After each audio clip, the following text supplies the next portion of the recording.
Welcome to Cinema Convos. This is the show where we bring guests with different tastes in film to have a meaningful discussion about the art of cinema. I'm your host, Yash, and I'm here with my producer, Zach, and our special guest, Dan. And today we're discussing the film The Room from 2003, written and directed by Tommy Wiseau, starring Tommy Wiseau and Greg Sestero. And The Room is about Johnny, who is a successful bank executive who lives quietly in a San Francisco townhouse with his fiancée, Lisa. One day, she seduces Johnny's best friend, Mark. From there, nothing will be the same again. And okay, before we get started, I wanted to issue a quick spoiler warning. If you have not seen The Room, I recommend checking it out beforehand. A lot more will make sense if you do that. Now, just to get started, Dan, wanted to ask you, what's your first memory or best memory with this movie?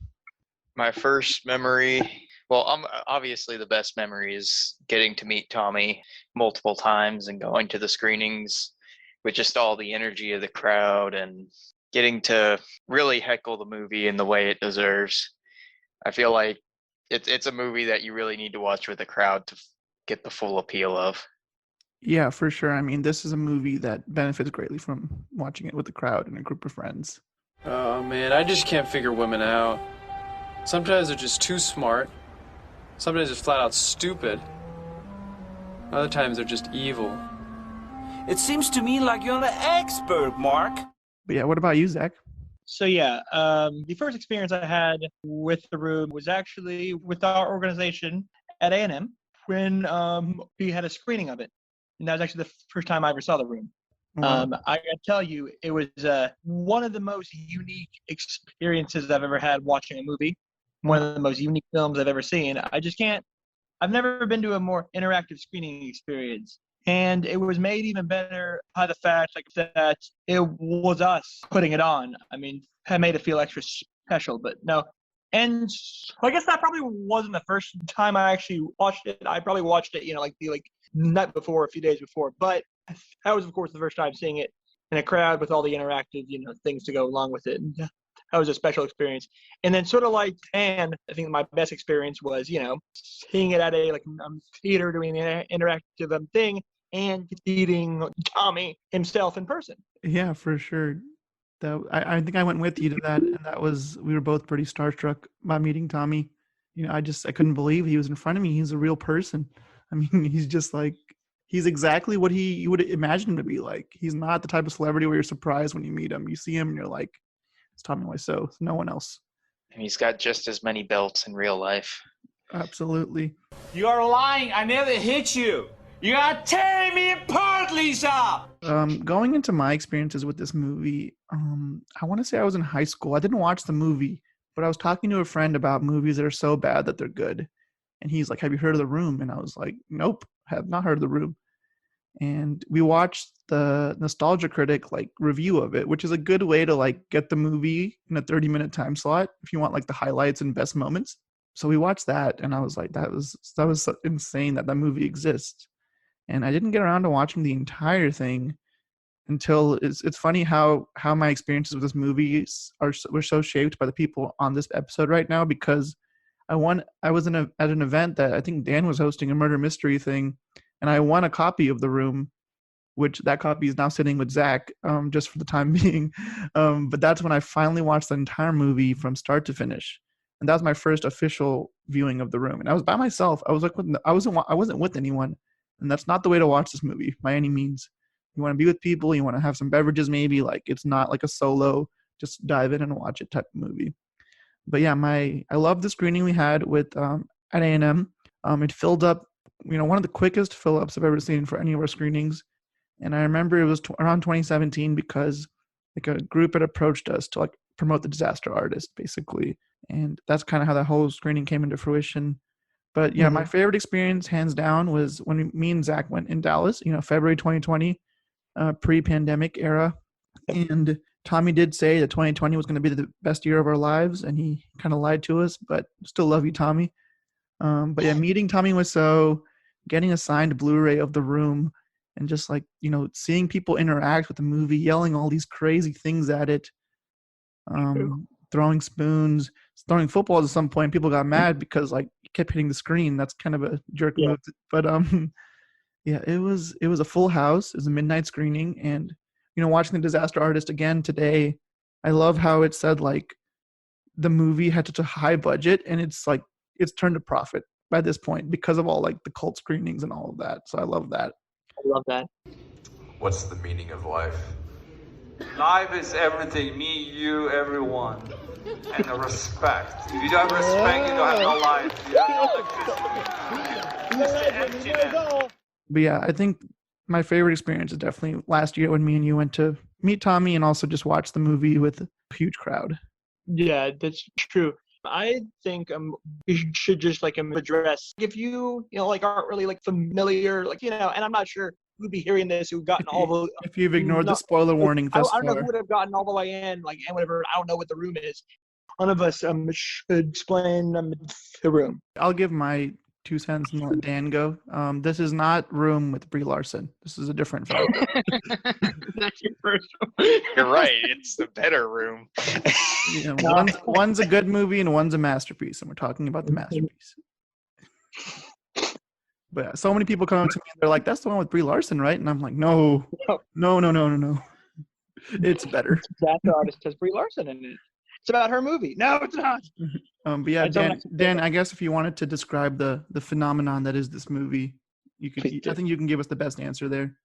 I mean, I'd really say the biggest thing is just the almost cult of personality with Tommy, because the way he writes all the characters and the way he himself is, it's like a person trying to seem human and trying to seem as like your American neighbor. And in doing that, it just comes across so alien and so foreign. And I think that's kind of what makes it funny to pretty much everyone is like, nobody would talk like this. Nobody would say this here. Who would have sex on a staircase? Come on. You bought my rose. How was work today? Oh, pretty good. We got a new client at the bank. We'll make a lot of money. What client? I cannot tell you. It's confidential. Oh, come on. Why not? No, I can't. Anyway, how is your sex life? It's just so bizarre, and I think the word is uncanny valley. Yes. That it just becomes hilarious with everything in the movie. That is true. Yeah, And that's kind of, I guess, the whole thing is being able to laugh at that and laugh at it and laugh with it, and particularly Tommy and Greg being able to use kind of that success, or people wanting to make fun of this movie and watch it for laughs, being able to then market that even more, and it being kind of the next Rocky Horror, the modern cult film. Sure. It absolutely I think that's is. kind of what made it what it is. The term like old classic, it's thrown around a lot.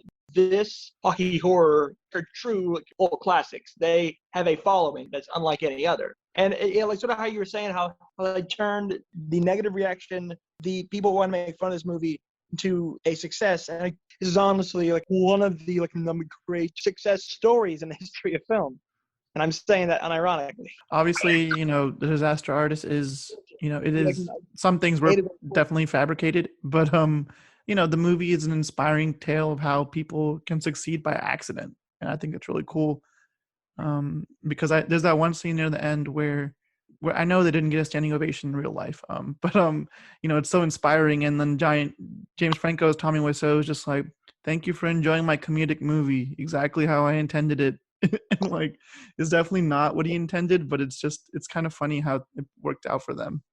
Somewhat related to both you, Yash, and Zach were saying, is the story of the people that kind of kept this movie alive was when it released in LA. It was a midnight movie or something. Pretty much one group of friends went once and they laughed so hard making fun of the movie that they kept going again and again and again, like multiple times a week, I think was the story. I could be having it wrong, but eventually like they told their friend, "Hey, come see this with us. It's hilarious." And I don't know then how it went from its original run to what it is now, but yeah, I know that was a big one. Like it played in one theater in LA like every month, and then it also I want to say they aired it on Adult Swim for a whole night during April Fools. Yes, they did. Regarding Adult Swim, They played this as their April Fool's prank. Like Adult Swim does like some sort of April Fool's prank every year. I think this was one of their first, if not their first, attempt at it, like in 2006 or something. And then I think for 5 years, like straight, they like played it every year, and then it became the thing that it was known for. So like I really think Adult Swim actually helped in the exposure of this film. Yeah, it must have. I mean, that's a huge network. So. And then we're talking about the exposure and this out. How I mean, it's always been an underground thing, but I think the book, the Disaster Artist, and then the movie they made based on that book sort of made the whole phenomenon mainstream. Yeah, the Disaster Artist definitely now, brought those on almost people's radar. everyone has heard of this or knows about it, and that's crazy to think given how it started.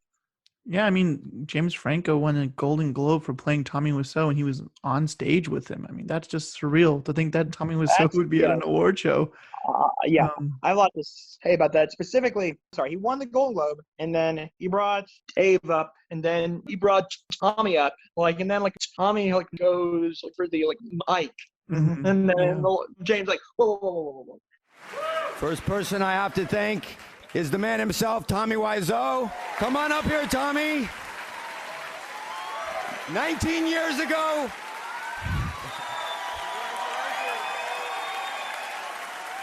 Whoa. 19 years ago, he was stuck in traffic from the Golden Globes. He said to his best friend, Greg, Golden Globes, so what? I'm not invited. I know they don't want me, guy with accent, long hair, so I show them. I don't wait for Hollywood. I make my own movie. I'm very happy to share this moment with him today. Yeah, I honestly really wanted to see what Tommy would have said. I still want to know what he said. I think Tommy's Oscar speech would be amazing. It would be, if everybody love each other, the world will be a better place to live. First thing about James Franco not getting nominated for the Oscar, because if he had nominated, he would have Tommy. I have no question about that, and that's I think the only way Tommy's getting the Oscars through James Franco. Well, one thing I was reading about today, and you guys may have heard of this too, and I don't even know. Tommy Wiseau just says things. Even in the Disaster Artist, when he just says things and just tries to justify them, which I think is hilarious because I think he actually is like that. Because I know he said the Disaster Artist, the memoir, is 40% accurate, but the movie is 99.9% accurate, and I'm like, that doesn't sound right at all. I feel like the book would be more accurate, if anything, but he's such a character. And I feel like Johnny and Tommy Wiseau are not that different. I don't know. But okay, moving on to, this is kind of a tricky movie to talk about because it's not the conventional movie we talk about on here, and that's what I love about it. Well, what do you mean exactly? I mean, it's a fun movie to watch, and it's one I've seen many times at this point. It's great for all the wrong reasons type of thing, and it's so effectively done. We can talk about the themes of this movie and the shot composition. I'm sure there's quite a bit of content there. Yeah, well, sure. I mean, this movie was shot on film and digital, so he's a visionary. Since the writer and director are the same person, do you want to speak on how the film is written or directed? Either of those, how would either of those aspects stand out to you? And we can start with Dan.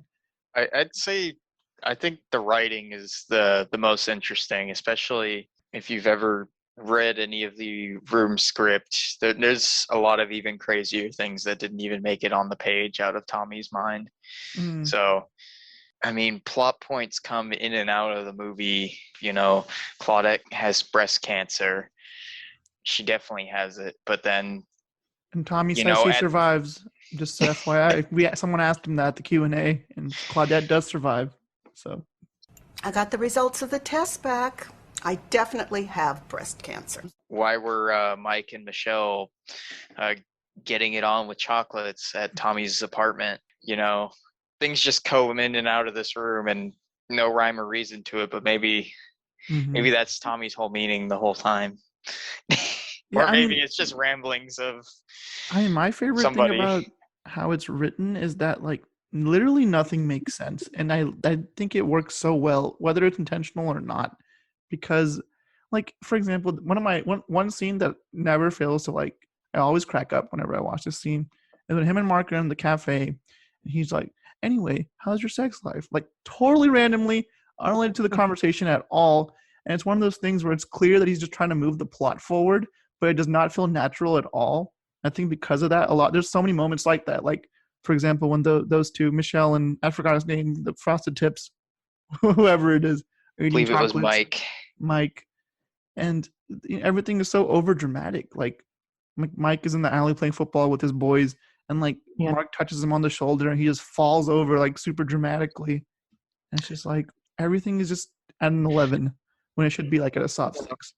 So it's Absolutely. just crazy. No, it seems like I mean, the writing absolutely is all over the place in this movie. It's sort of, I mean, this seems like it was written by an alien trying to seem human. He's almost there. It's like he thinks he's just not picking up on. You know, it's like I mean, transitions and conversation and I just don't feel natural at all.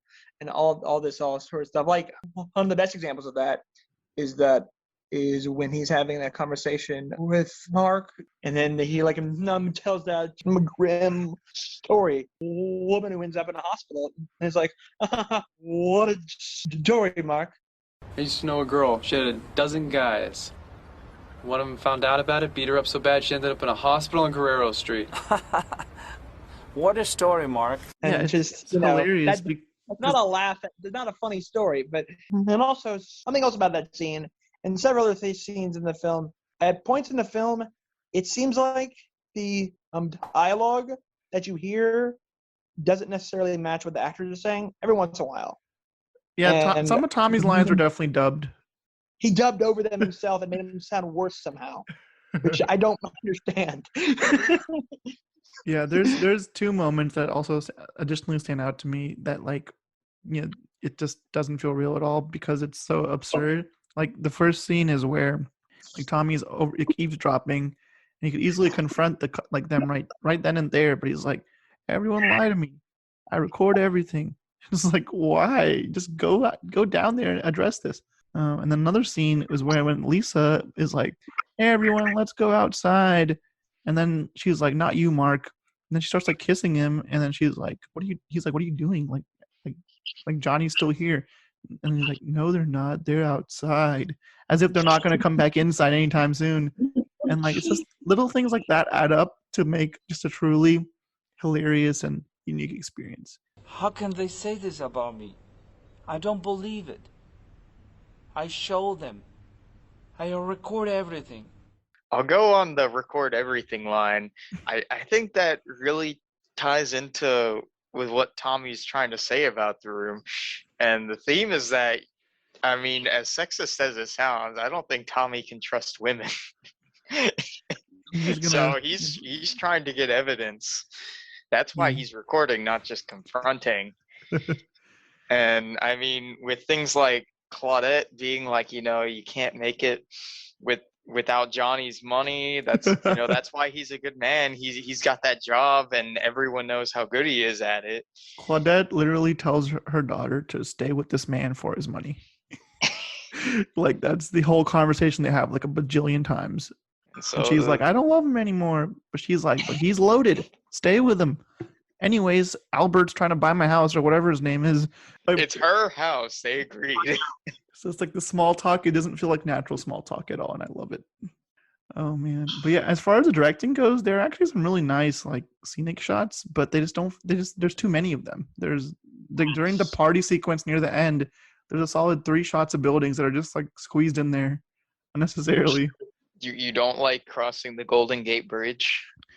I mean, that's fun. That's fun with the crowd because when you're just like saying go over and over again. One of the many things that go with this movie. You guys have both already mentioned that this movie has more of a cult following. It's very similar to movies like Rocky Picture Horror Show. And I wanted to ask you guys, are there any other movies that give you a similar feeling or have the same vibe? I guess in this case, so bad they're good. And, you know, how does this movie compare to those movies? I love watching so bad it's good movies and things. So I mean, you've got some of the classics, like you called it Rocky Picture Horror Show, Yash. Don't get strung out by the way I look. Don't judge a book by its cover. I'm not much of a man by the light of day, but by night I'm one hell of a lover. I'm just a sweet transvestite. And then you've got like Flash Gordon it's incredibly gaudy in every way. You've got Barbarella. What was that Miami one we saw? Oh, I can't think of the name. I can't either. Miami Connection. Miami Connection. That was hilarious. Yeah. So funny. And then, in Orlando. Yeah. I mean, Fateful Findings. When we Fateful Findings. Yeah. How could you have done this? Jim! I can't believe you committed suicide. I cannot believe you committed suicide. I can't help you out of this one, Jim. There's a clear difference between like ones from like the 90s and before the internet era, versus things you got like Fateful Findings. You've got as the early Netflix one that everyone saw, Rubber, about the tire that Is that a Netflix one? I'd heard about that one. No, it wasn't a Netflix produced. It was just everyone that had an early Netflix subscription watched it, I feel like. Yeah, I remember hearing about that one. I'd never seen it. I just pulled up a list, and Miami Connection was number 15 for movies that are so bad that they're good. Is The Room number 1? The Room is number 10, surprisingly. Only 10. Oh yeah, I mean, here's a few that I've seen. There's some movies I haven't heard of on here, but you know, there's Batman and Robin, which is a hilariously awful movie. The new Wicker Man is supposed to be the same way. I haven't seen it. Oh yes, I do love the Wicker Man. How to get burned? How to get burned? How to get burned? How to get burned? How to get burned? How to get burned? I don't know. Birdemic. I've never seen Birdemic, but I've heard the similar things in that one. But yeah, I mean, with these movies that are so bad they're good, it's very interesting because there are bad movies that are just bad and like they're miserable to watch or they're boring. Yeah. But this is one of those movies. It's not boring. It's like with the right group of friends, it's a lot of fun to watch. So that is true. I even know what number 1 is, Josh. Like it was a movie called Manos. Oh no, Manos isn't that fun to watch in my opinion. Okay. Manos, I've never heard of it. I'd never Hands of Fate. I feel like I feel like Dan knows. He's the expert for this subject, like movies that are so bad that are good. So he's the go-to guy for sure. Bad movie expert over here. What I'll say is, I think the big thing about what can make such like an enjoyable, so bad it's good movie, versus just, you know, a movie that people might find dull, is the effort and believing in the project that, you know, the crew, the directors, the actors, you know, they're willing to look silly in a project that could be, by all critical reviews, awful in every way. And here's for my example and why I love him. Nicolas Cage goes into every movie and gives it his 110%, regardless of if it is one of his great movies or if he's making the Wicker Man remake and having to scream about bees that are attacking him and other thing, and dressed in a bear costume and punching women, you know. Yeah. You know, but he gives it his all, and I think that's the big thing about an enjoyable, terrible movie is the people, even if they might realize it's a bad movie, they're not going to make it a dull time. And I think there's a lot of hard work and effort put into them that should be appreciated. True. For sure. Yeah, I mean, I remember in high school, one of our teachers, it was like an off day, and he showed us a movie called Santa Claus Conquers the Martians. Have you seen that one? It's an older film, and it's one of those movies that's so awful that it's like funny. It's hilarious. And many people were watching it, and they were like, why are we watching this? And, you know, it was one of my first movies that I've watched that's like so bad it's good. And I was like, well, it's obviously like not meant to be good. Like it's hilariously bad. And the teacher was like, this guy gets it. It was just really a bonding moment. But yeah, it's just crazy. The Room is one of my favorites in that category though, just because it's not very long. It's easy to watch again, and you know what to expect because there's so many moments that are quite literally the same scene over and over again. Actually, like Claudette and Lisa talk about the same thing, like for a solid at least 20 minutes of the movie, and the sex scenes are like pretty much the same thing, and it's just But watching this movie with the crowd is what really made me truly love it. So I think this movie is full of like really great scenes and moments. But I was wondering if either of you guys had a favorite scene or a favorite character or both, and like why that's so. Favorite scene, I'm gonna have to say, is probably the flower shop scene. I know it's the cliched one, but just Tommy walking the flower shop, not a word he says matches his mouth or anyone else's, and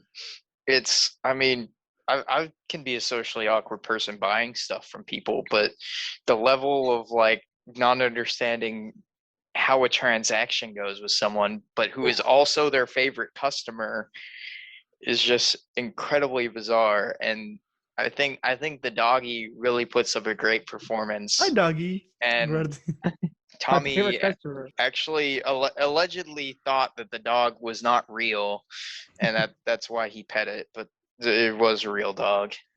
Yeah, I mean the flower shop put up scene, a good performance.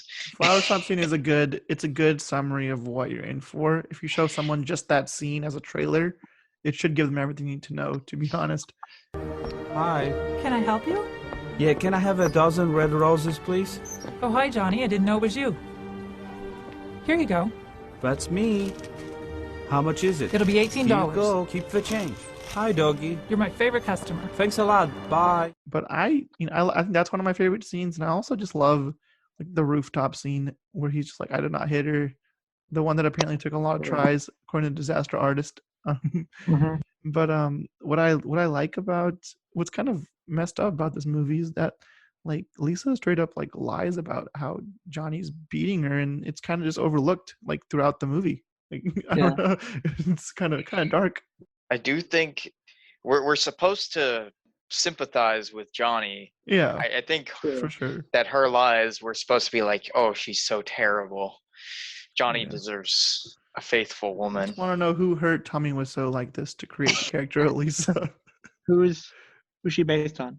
But yeah, and also real quick, honestly my favorite character, it has to be Denny, because he's such a weird guy, and it's just, like his age is pretty ambiguous. Danny, do you have something else to do?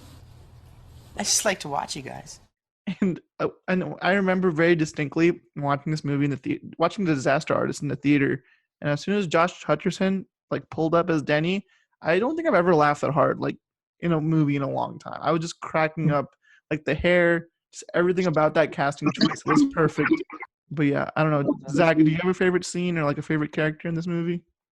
Yeah, so I have a favorite scene. It is the scene on the rooftop with Mark and Peter, and they're talking, and then he like tangles like Peter off the edge of the building out of nowhere. Threatens like to murder him, straight up murder. They're just having a conversation about girls or something, and they just dangles him off the building. It's the weirdest.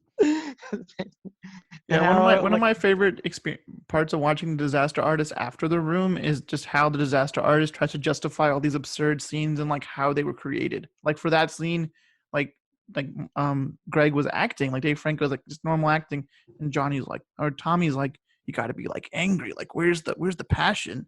And then all of a sudden he's like dangling him off the roof, and like I think it's just fun how the movie. Like Disaster Artist is a good movie on its own, but if you've seen The Room, it's like a masterpiece because it just adds so much of little like ins and outs. It is great. Like also like how they recreate scenes too. Mm-hmm. They recreated a lot of scenes for that one. Like half the movie, half the damn movie's recreated. Scene 112, take 13, mark it, action. I did not hit her. Okay, one. I did not hit her. It's not true. It's bullshit. I did not hit her. I did not. Oh, hi, Mark. I think dangling Peter off the roof is probably why he didn't end up coming to the final party at the end of the movie, or an in-character reason. I'm done with you guys. One of you tried to murder me. replace you with another guy for the end. We're gonna just throw in a character that hasn't been this guy alternate friend. Come this on. guy who cares a lot about Johnny, who hasn't been shown even once until Yeah. now. No, yeah, it's like the first time you see him, and we're supposed to know what it is. Johnny's gonna be heartbroken. What are you doing? He's Sorry, who are very you? sensitive. It's like, how would you know that? Like, I don't know you.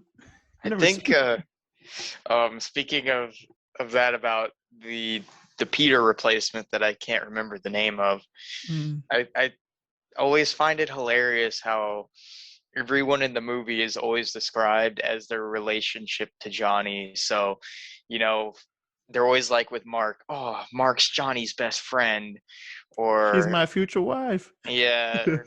Everyone's like, don't you know that will hurt Johnny? And it's like, man, Then it's the like a son world of Johnny. really does revolve around Johnny sometimes. And they also say Johnny. like things like Johnny's like a father to you, Denny. Speaking of like Denny, that scene, oof of him and like Chris R. Yeah. Zac Efron as Chris R is also incredible. Yeah, Chris R is very intense. And Hey, Denny. Chris R., I've been looking for you. Yeah, sure you have. You have my money, right? Yeah, it's coming. It'll be here in a few minutes.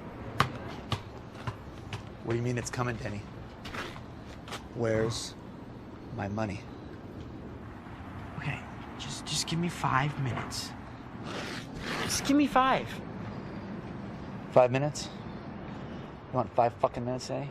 You know what? I haven't got 5 fucking minutes! you gotta love how every person just appears on the roof.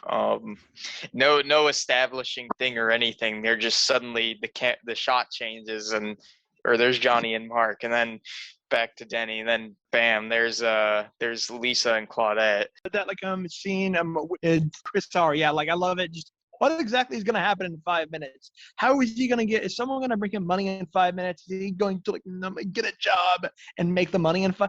What does he think is going to happen 5 minutes from now? That's the question I have. Maybe he called Johnny to come bring him some money, because we did see that they were on their way to the roof, him and Mark. Maybe. You know? True, Maybe but- Tommy really did think about this scene. Maybe he did, yeah. And why everyone was going to the roof. Denny sends out a mass text, I need some money. Right, yeah. And then here's another question I have, and I've not always wondered, Chris R., he's the only person in that film named Chris. Why the hell is he Chris R.? I don't think there needs to be a reason. True. I want to know what the R stands for, though. Maybe that the next Q&A we'll have to ask. This is not the way you make money. How much? Stop ganging up on me. Well, it is time somebody ganged up on you, for God's sake. A man like that. Where in the hell did you meet a man like that? It doesn't matter. It matters a great deal. A man holds a gun on you, you almost got killed. You expect me to forget that, huh? You're not my fucking mother. You listen to me, boy. Claudette just savagely roasts him for his drug use. Somebody ought to do something around here. I love how Claudette just pokes her nose in things that are honestly are kind of rational though. Like when the two, how many characters are in and out of this apartment every day? I'm like, that's a fair question. I mean, why are they here? Yeah, Claudette has some of the real lines of the film. Hers, and along with Mark, when Lisa calls him right after, I can't remember the exact timing, but he had recently just been there, and then the next scene is her calling him, and she's like, I miss you, and he's like, I just saw you. No. It was like, that's a line that I don't know if it was in Tommy's script, because it's very real. I also love how Mark, every time Lisa calls him over, he's like, what's going on? What are you trying to do here? It's like, obviously you know what she's trying to do here. It's the same thing she's done every other time. No, he's innocent because he's Johnny's best friend. Was. I mean, the candles, the music, the sexy dress. I mean, what's going on here? He's trying to be innocent. One more thing I want to say about the Chris R scene is it literally sets up the ending of the film with pretty much the Chekhov's gun, because it gives. I believe it's the same pistol that Johnny uses to kill himself at the end. Oh shit! I didn't know that. That's always been my thought. That's where he Wow. gets the gun, because Johnny, as such a good person that he is, would have no need to own a gun because all his friends love him so much. I thought Tommy I was don't just. think he owned a gun before that situation. I thought he was Really? just packing. I don't know. I'm like, I never thought Tommy, Johnny packing some heat, bro. Like, he's ready to go. I believe it's Chris R's gun. That's an interesting point I never even thought of. Changed my That's whole crazy. viewpoint of the film. Okay, so this film boasts a variety of music, and I have to know which song slaps the hardest, starting with Dan. That's. I mean, so I'd say my top. I easily can say my top three. You've got sex scene number 1. Yeah, I You've got Will is sex a scene- banger for You've sure. got sex scene number 2, and then there's just the main. I don't know if it's called the main theme, but the one with the piano and the wind instruments while we like move across the Golden Gate Bridge.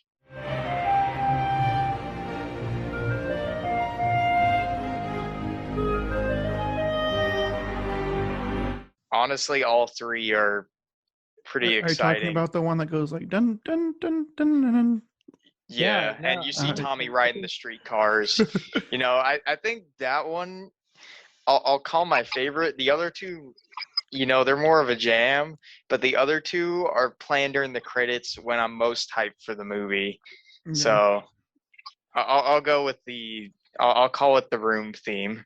The room theme is actually like pretty solid. I don't Yeah, know. yeah, solid. And then the I Will song where it's like I will run through the fields and bullets. I don't know whatever he says.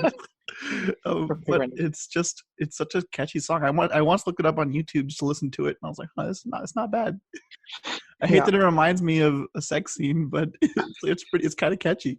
Yeah. Like I'd karaoke it at some point. There's nothing I wouldn't do for you. You are my fantasy dream come true. Oh, and I will stand in the way of a bullet. I will run through a forest of flames. I will climb the highest of mountains just to show you I love you will. But okay, Dan's like cracking up. I love to see it. Gotta hear y'all's opinions now on the music. Which one's the favorite for you, Zach? Yeah. I don't know. I got a hard time. Like, I actually like the opening theme, and it is sort of funny seeing the opening of this film. You wouldn't think it doesn't prepare you for how disjointed the real film actually is. Because seeing the first few minutes of it doesn't seem like to me a bad movie, or well, it probably won't be great, but it doesn't seem it doesn't ooze of incompetence. But and we hear dialogue, so probably the opening theme. Yeah, I was gonna change your 10 minutes until the first dialogue happens, because the second he walks in the door and says, "Hi, babe," These are for you. You're like, oh no. Hi, babe. I have something for you.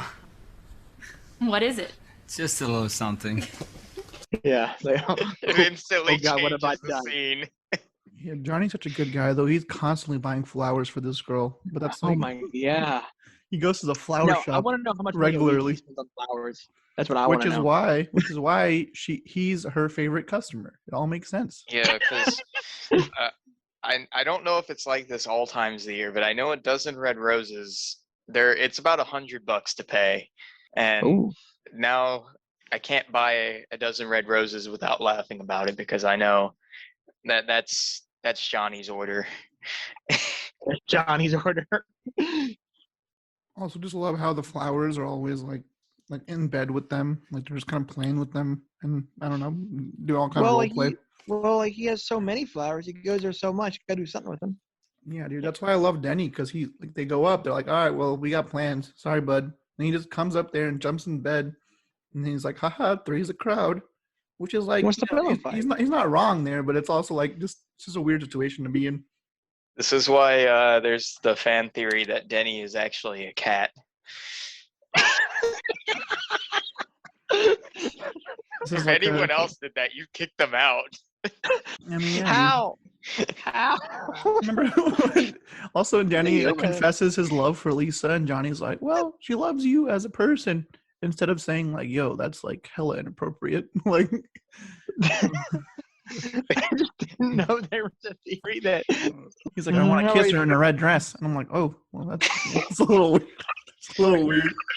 So it's a cat who talks, or like, what's the don't think about it too much. It might not come out right, Zach. Well, we'll see. Danny, don't blame too much. It may not come out right. Love it though. I also did after we watched this movie virtually a few days ago, and you mentioned how like Danny looks old now. I looked him up, and I was pretty shook. The guy who plays Danny has transformed. Boy. But also, that's why I loved Josh Hutcherson in The Disaster Artist, because he was like, how old is Denny supposed to be? And he's like 15, 16, you know, like your age. And he's like, I'm 26. He's like, what a, and when he went to pick him up, he's like, little boy, get up. Gosh. Yeah, but I do remember in college there was a bit of a, like, obviously, like, I heard of The Room because, like, everyone in our organization, like, watched it, but I remember seeing, like, people even, like, at, like, Maze, like, talking about The Room when, like, Disaster Artist was coming out.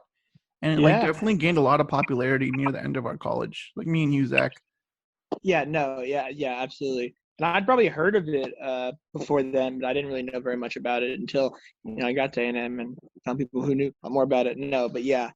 Mm-hmm. And then that screen that we had was really a big exposure for Looking me. back, I wish we were able to get, like, a bigger room because we were overwhelmed. A bigger room for the room. Yeah, bigger room for the room. Little like story about that screening that I have. So I remember, I guess it was about 15, 20 minutes into the film. I was standing in the back of the room, and I was standing next to one of like the executives who oversee the organization. Like I was standing in the back next to him, and then that second sex scene came on. First one, I was okay, but that second one, that happened so soon after the first, and I just heard like everyone in the audience groan, "Oh!" Like, and then executive, he turns to me and says, you know, like, and kind of fisheye, like, didn't approve this. I kind of wish I didn't approve this. I remember that. That's a good story. I remember my entire time. For background, I graduated before they managed to show it, but I was pushing my entire time there to get it shown, since seeing it my freshman year. Yeah, I mean, someone approached us to show it, so that kind of got the ball rolling. Yeah. Like, otherwise it would have been pretty tough. Yeah. You know, it's kind of an interesting question for this movie, but what genre do you define this movie as, and do you feel like it fits just one, and why do you feel like it's in that genre? I mean, I know it was originally released as a drama, but it became marketed as the black comedy after... That's definitely a better way to market it. I still think black comedy isn't quite right, because it's not a... I mean, I guess technically it is kind of a bleak movie, but I wouldn't intentionally call it bleak. True. It's hard to call it a black comedy. Comedy is not intentional. It's really a tragedy of what happens to Tommy. It's like Greek theater. Yeah, it's a tragedy. I mean, it is a drama. I mean, he definitely intended it to be a drama. Like, he may say it's a comedy now, but there's no way he intended that. Like, he thought he was writing gold. He thought this is drama at its peak. This is a horror movie, guys. This is terrifying. It's a man's worst nightmare. Think about it. Yeah, it's like, that was his best friend. His best friend cheats on or sleeps with his future wife. I never uses the word fiance. It's always future wife. So you got to be consistent. I wonder if he says that because at one point he had a fiance and he just hated the term future wife. Potentially. It's not over. Everybody betrayed me. I fed up with this world. Back to the genre. I mean, it's an incredibly tough film to categorize. Yeah. Outside of just calling it a midnight movie is, I think the easiest recognition because, I mean, everyone knows kind of what they're expecting at a midnight film. They're either getting a horror movie or they're getting something that's very got a lot of cult appeal. Well, like I mean, yeah, like sort of like a midnight movie, or like I mean, it's hard to put this in a category. Art. I mean, I agree. It's a lot of things kind of rolled into one. It's an art piece. One thing I wanted to ask Dan actually, because I feel like you have more expertise on this, but what do you have to say about some of like Tommy Wiseau's like other work that he's done outside of the room?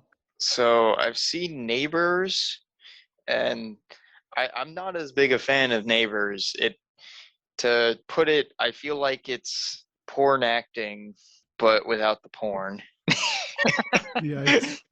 And porn plot lines as well, and without the sex. Yeah, and so it's just not a very entertaining show, or I don't know if it's really a show or not. The ones that I think are Big Shark, the trailer, it looks amazing, but it was only just a trailer. I think my favorite thing that he's done outside of the room has to be some of his things with college humor on the Joker and with Greg as Batman. I think they're pretty great. And I'm all for Tommy Wiseau to take over for the Joker in the next DC universe. One question we like to ask on the show, which is a very unique, like many questions, very unique to this movie. But do you think there's anything in this movie that can be done better, or I guess in this case worse, that could make it a more enjoyable movie overall? Or do you think it's fine the way it is? That was a hard one to ask.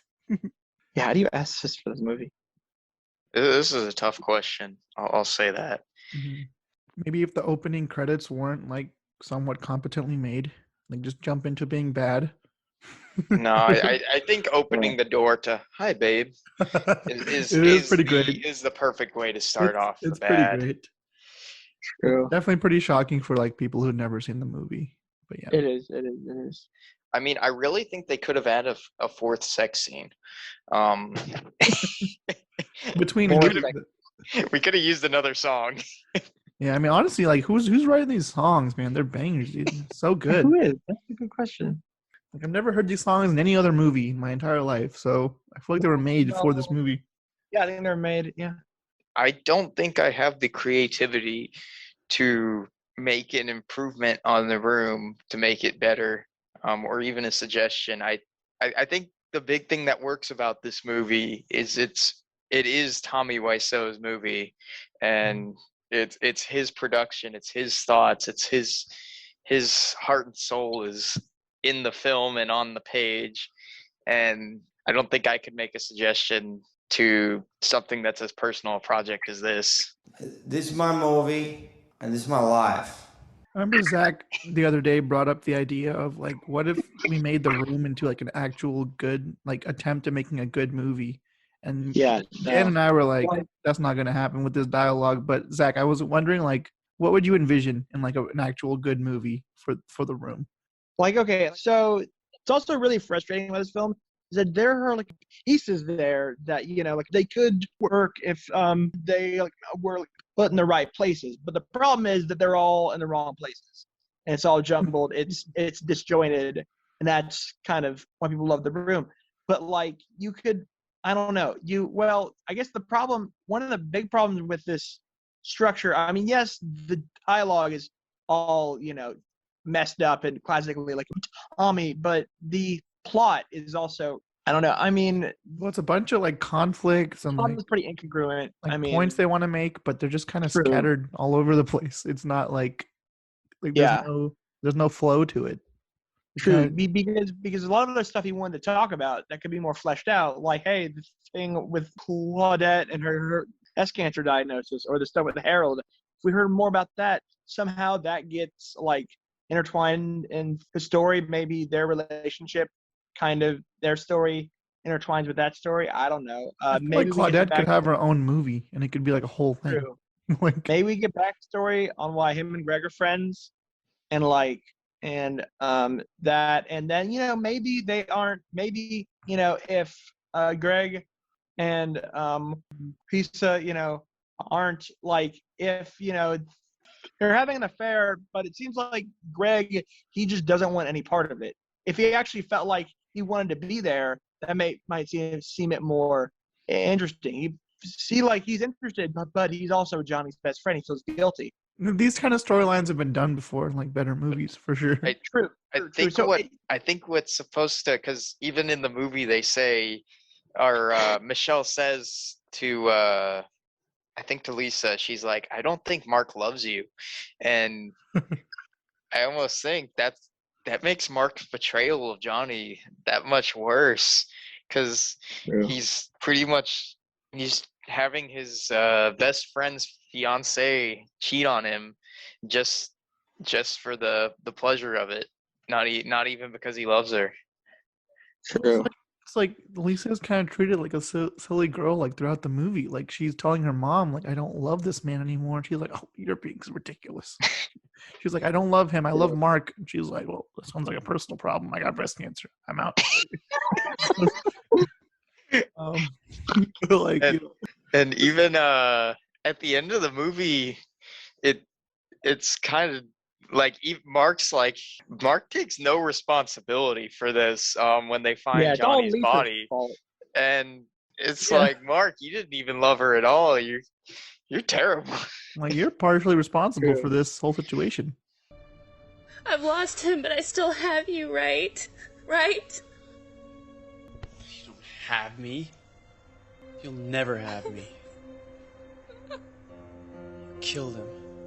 Mark, we're free to be together. I love you. Get out of my life, you bitch!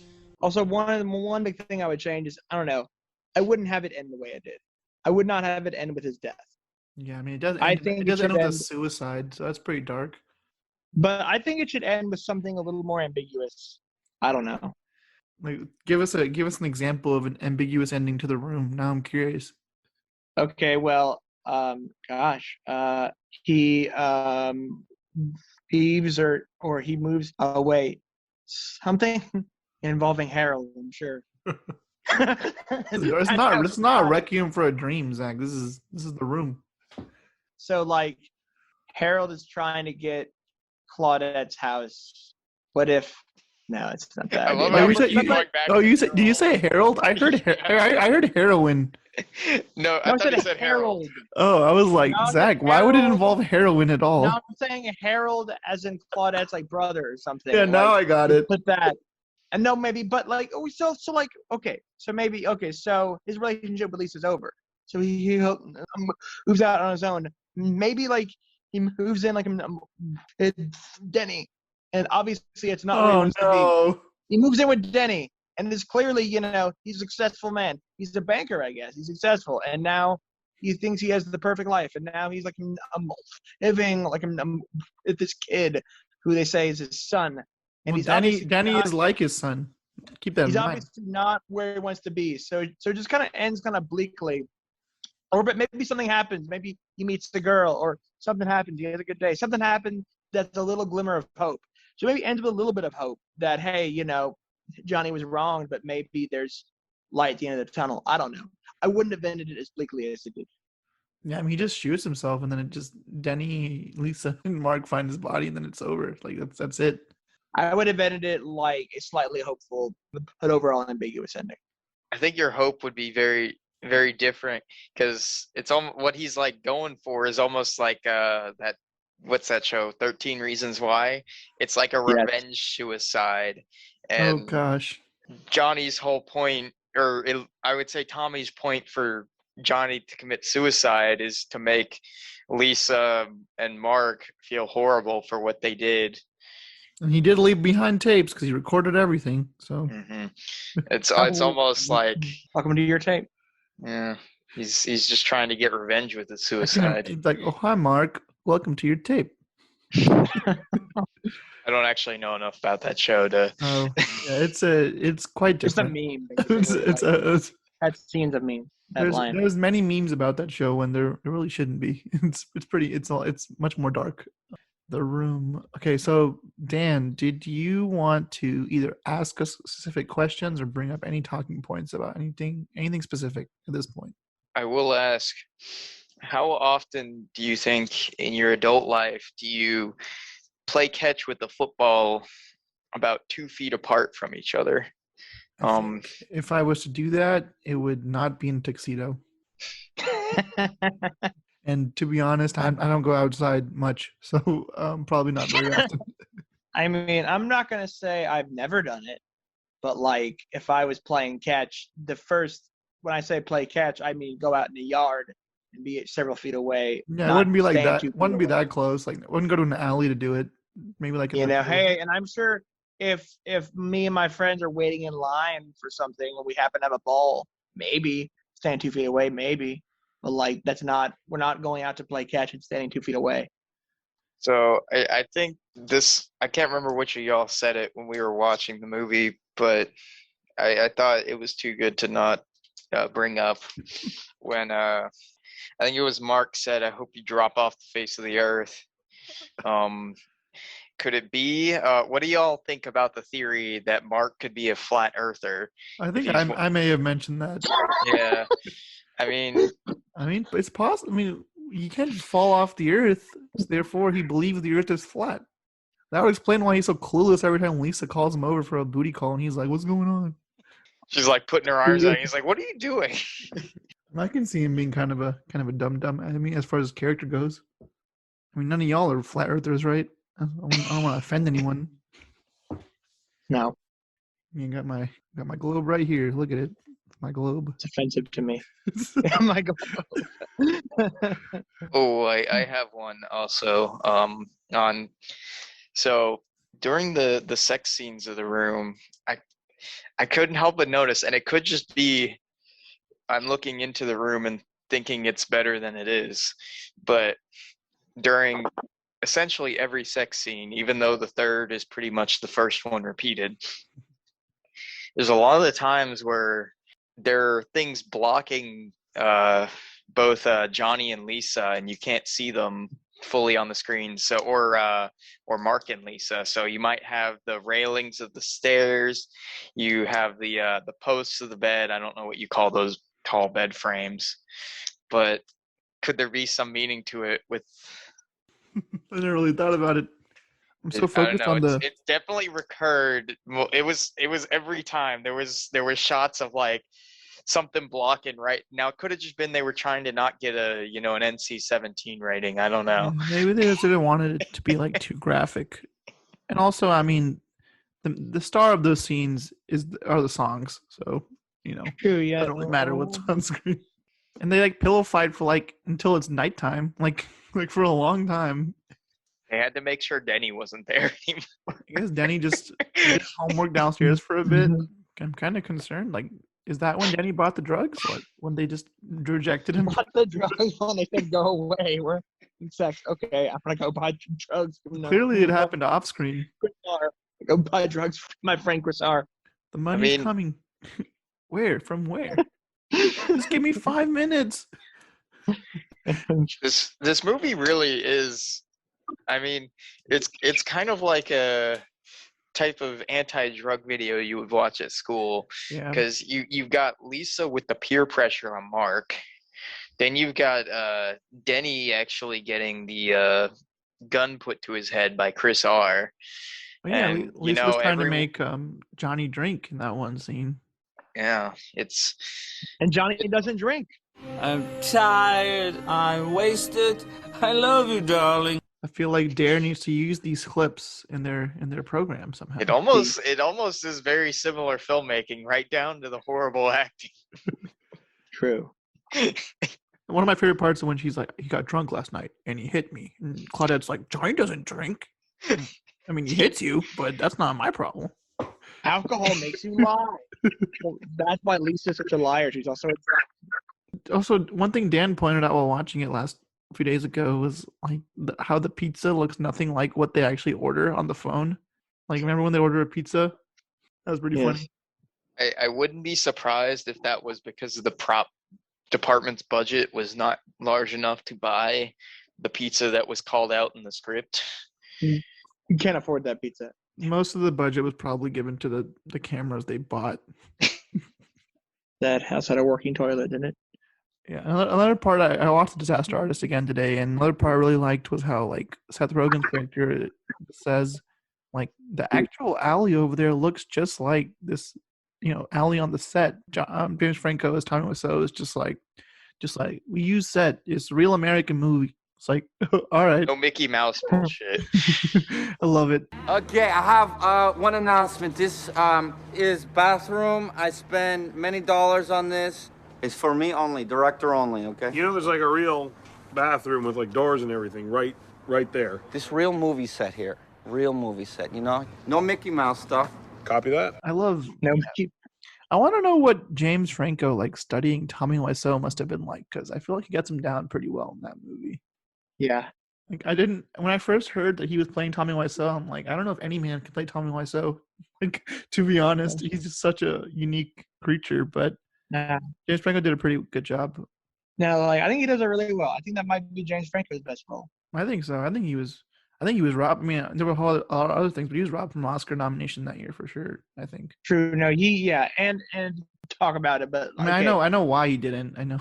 That's the reason James Franco did not get an Oscar nomination was because in between the Golden Globes and the Oscars, there were some allegations that came out, and then like the voters all decided that it would not be a good idea to vote for him in light of the allegations. So that, but at least the Golden Globes happened before, I guess. Performance alone, I think, was deserving of the nomination, but I guess I can understand them. I think the film as a whole was one of my favorites from that year. Like I loved it. Like I did too, and not just James Franco. And Greg was played by his real brother. I just loved that. Yeah, that's pretty funny how Dave and James Franco are playing not brothers in a movie. I want Greg age. You're 19? Yeah. I just turned 14. Wow, happy birthday. But you're like brothers. Yeah, I mean, they're Tommy and Greg do have that kind of love-hate relationship at times where, they're real close, but then other times they don't even want to talk to each other. Well, the way he's portrayed in the movie, I can see how like Tommy can be a frustrating guy to work with, to say the least. Oh, for sure. Disaster Artist, I think it just adds a whole new appreciation for The Room, like whether it's the book or the movie. I haven't read the book yet, but I do have a copy of it. So yeah, that's my 2 cents on The Disaster Artist. This episode isn't about that movie, so we won't get too into it. But it is worth talking about. Of course, really yeah. Disaster Artist is one of my favorite films from 2017, and it's such a. I love seeing how movies are made in general, and it's such a one-of-a-kind story that I really liked seeing come to life. I think it might be my favorite A24 film, maybe, potentially. I don't know if I can really. I need to make sure I look at all the other films before I confirm that, but it's one of at least. Oddly enough, this is ironic, and we're not. I think my favorite A24 Room actually I forgot that's A24 also. Arson. That's my favorite A24 film. So just if you take anything away from this podcast, know that Room and The Room are completely different. They have not anything about Tommy. It's like these are two different movies. Well, it's always the first thing. And it's like, have you seen The Room? Like, and they're like, the one with Brie Larson, right? I'm like, I mean, no. Can you imagine if they had like just one like well-known actor, like good actor, thrown in this movie, like somewhere? I don't know. It would have been interesting. Here's the question. Well, because I know you'd ask me when we're talking about my Editor Made Room. Yeah, what's your vision? Who? I don't know. Well, who would play Tommy? Answer has to be Franco, because the fact that no one can capture Tommy, Tommy himself, like Franco seems to come pretty close. Yeah, I mean he did a good job. I genuinely didn't. I love his performances, but I didn't know if he could pull it off. So he definitely put in the work to like portray Tommy Wiseau. So I really don't know how. I can't think about actors. I don't know. I don't know who would put. Yeah, but also I was kind of a fun thing I noticed recently. I was watching the Netflix series The Haunting at Bly Manor, and Greg Sestero has a small part in there, and I was like, hey, that's Mark. I mean, the show itself was like all right, but I'm like, Greg's in it, therefore I approve. Didn't they come out with a movie like few years ago. Yeah, wasn't it Best Friends? I know Dan. Didn't you check one of those out or both those out? Yeah. So there was I don't know whether you actually call it Best Friends or Best Fiends parts 1 and 2. Part 1 was a lot more enjoyable. I'll say that. Without spoiling too much, but it wasn't that great of a movie compared to The Room, in my opinion. It was fun, but it's not like the endlessly rewatchable. And it's not really trying to be The Room. I think it's probably Tommy's best real performance because he gets to play a very bizarre character. Yeah. And he is a very bizarre character in real life too. For sure. He plays a mortician. So he gets to deal with. Well, I know Tommy Wiseau. He didn't direct that movie, right? He was just like he starred in it. Like, No, Greg wrote it, and obviously wrote the part for him and Tommy. I think. Yeah. Yeah. If anything, I love their friendship. Like it's such a unique pair. They're so different. I feel like, but they just have this bond that I feel like will stand the test of time. Absolutely. Is it a bad movie or is it a so bad it's good movie? Yeah. Where are we at with that movie? I wouldn't call it bad. It's just not like something I would watch frequently. You know, it came out. It was fun to see, but it's also watching parts 1 and 2 is quite a bit of work. Because they're both pretty long or at least they felt long because it was like we watched it after seeing The Room. Yeah, The Room goes by pretty quick. It's only an hour and 40, so. Yeah, it doesn't feel that long. I mean, The Room can feel long if you watch it by yourself because I've done that.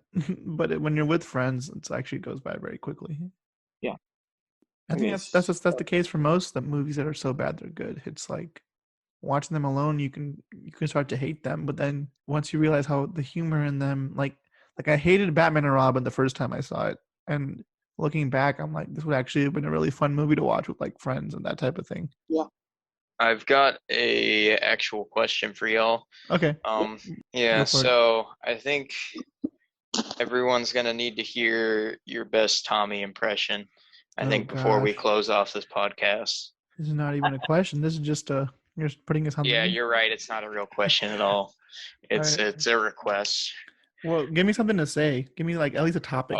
What is Tommy would say talking about? take one of the lines. Is he talking to Lisa? Is he buying flowers? Is he talking to his best friend Mark? All right, I mean, there won't be exact lines, but they'll be similar to what his character would be saying. Yeah. I'll go first. Well, Mark, Lisa wouldn't do that to me because she's loyal to me, and I wish I had a drink now, but Denny's like my son, and he wants to have a three-way with us occasionally, but he doesn't get to. I don't know. You go, Zach. You got to go too, Dan. Ha ha ha ha! What a story, Mark. Oh, hi, Mark. I did not hit her. Bullshit. I did not hit her. I did not. Oh, hi, Mark. I did not hit her. It's not true. It's bullshit. I did not hit her. I did not. Oh, hi, Mark. Okay. All right, Dan, hit us with your best. All right. Let me pick my room line. I'm looking. I mean, so something we didn't really go into, but the people calling each other chickens in this, how they all seem to know that if you're chicken, you're just like, you're such a chicken. Cheep, cheep, cheep, cheep, cheep, cheep. Chicken, Peter, you're just a little chicken. Cheep, cheep, cheep, cheep, cheep, cheep, cheep. Who are you calling a chicken? Come on. Cheep, cheep, cheep, cheep, cheep, cheep, cheep, cheep, cheep. And then I show them all. I record everything. And one of the real life quotes that Tommy said at the Q&A that I just remembered that I want to share is someone asked him like, so what's your favorite video game? And he says, the sky is blue or black? Who cares? Do you? And I was like, oh my gosh. Tommy used to actually have a video gaming channel. That's why he asked him that. Yeah. That's like why he asked him that. Guys. And something similar happened when someone asked what his favorite anime was. He's like, who cares? He doesn't want to answer that tonight.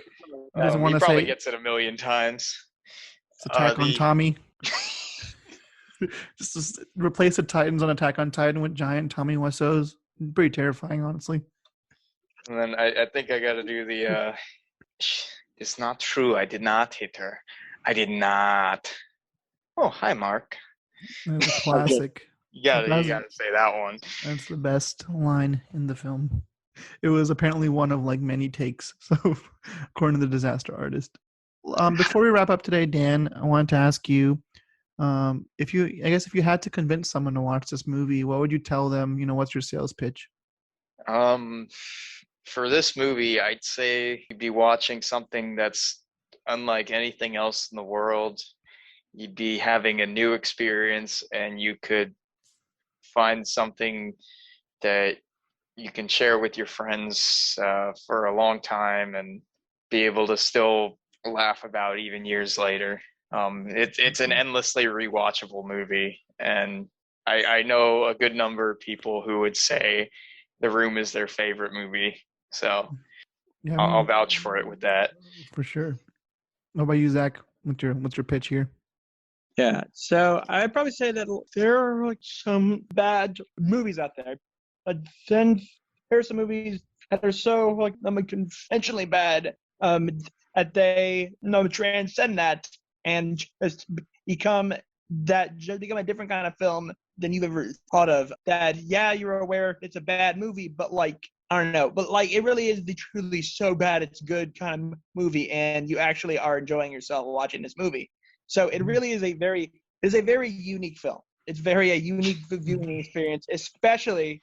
But like if you see it, you need to watch it in a group because there's the interactive thing. There's throwing spoons whenever there's spoons in the shot, like in the picture frames, and then throwing the footballs around whenever they're throwing footballs. And I can't even name all the things. There's so many things. I'll name all the things, but like, it's seeing it in a group and like alive, like a midnight screening, is unlike any other film experience you can go to.